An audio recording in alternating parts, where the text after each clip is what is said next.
the biggest thing is that everybody thought that getting the 2 jabs would safeguard you from getting it again.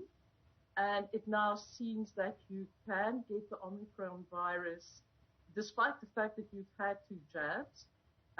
The Netherlands itself is running behind the other Western European countries when it comes to getting a booster jab. And government is now trying to get that into place as quickly as possible. And, you know, our demographics differ a lot from South Africa. I think one can more or less say that whereas half of your population is younger than 50, half of ours is older. So people end up in hospital much quicker than, say, for instance, in South Africa, because a lot is being said in the past few weeks about the fact that this virus is not as dangerous as the previous one. But despite that, people still end up in hospital, and that, of course, causes a backlog for other medical help. So in some way, we understand it, but in another way, there are so many people who's just completely despondent and, quite frankly, lost faith in government's ability to really run this in a smooth way. Yeah, I can understand the feelings of despondency, Solet, because the other issue that we're facing with Omicron is the fact that there's so little clinical data on the variant itself. There's still so much investigative clinical work that is being done on the variant to try and understand it better.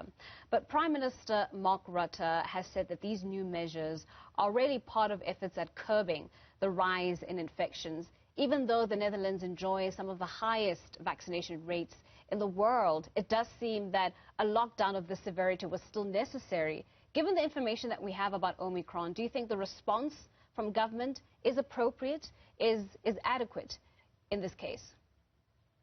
It's so difficult.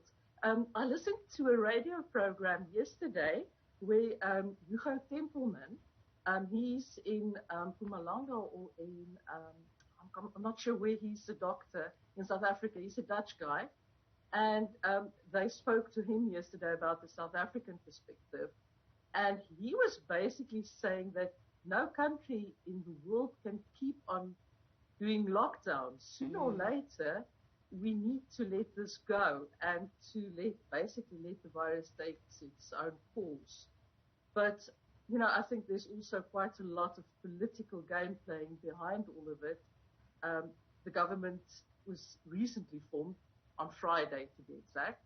So they're also trying to show to the people that they know what they're doing and that they're going to be more affirmative in their action. And on the other hand, you know, what if it's really a bad virus and that you do get very ill and that you do end up in hospital? I mean, nobody really wants to take that risk either. So, yeah, I find it very confusing, to be quite honest. Yeah.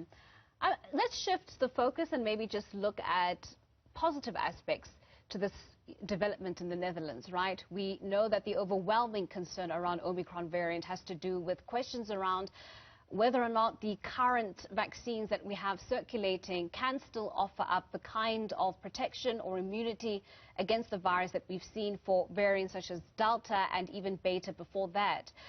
Surely another way to look at this hard lockdown that is also being put in place to ensure that a larger amount of your adult population in the Netherlands is able to receive booster shots.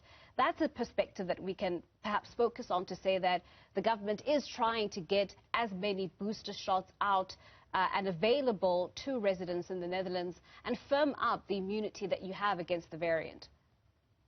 Yeah, most definitely. I mean, that's such a positive thing. And if you compare it to other countries where there's a scarcity of these kinds of things, I mean, we are really in an extremely privileged position. And it's a bit, you know, I sometimes feel a bit guilty because you complain because you can't get your booster shot, whereas there are other people who still haven't had any shots at all.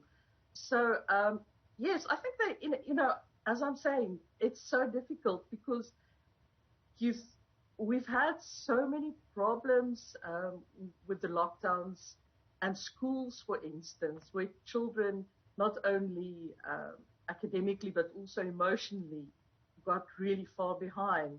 And government just recently gave a lot of money to try and solve the problem. So all the schools have extra help and everything was just put in place.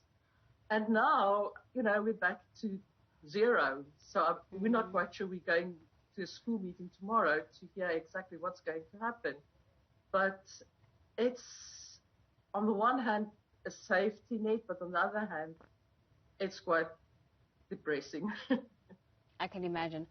Solet, you are a teacher in the Netherlands, as I said to our audience earlier. Your country obviously is now entering its 5th wave of the coronavirus pandemic. You have had several other iterations of these waves prior to this one. And I can recall, certainly even in this country, when we were still having to contend with our first wave of infections, the kind of fear and anxiety that existed then. And I'm wondering if enough focus is being made on residents of any country, really, to start thinking about how to live with the virus, how to live alongside the virus. You're in your 5th wave. We're currently dealing with our 4th wave of infections.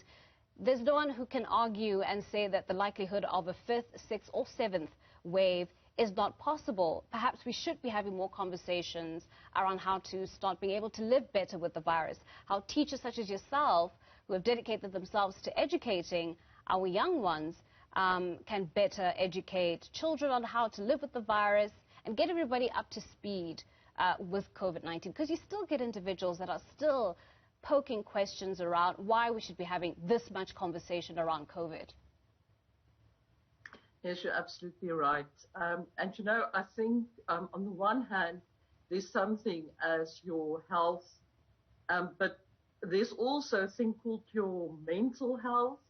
And I think that that's been sort of left at the side of this whole experiment of all the lockdowns. That somehow people thought that we would all just get through it and then just go on as normal. And it's now becoming more and more apparent that especially students, high school children, really suffered from all these lockdowns, and that the general mental state of the youth in our country, at least, is not really well. There's all kinds of problems that weren't foreseen. I think my generation had seen other kinds of epidemics and things, but the young ones, the current 15 to 23-year-olds, it's their first experience with something as difficult and as hard as this, and they're really battling to get through it, and they're really battling working with it. So yes, we need to put something in place to educate people better and to teach children to be resilient in a different way, especially in Europe. I think that South African kids are far more resilient in many ways than European children.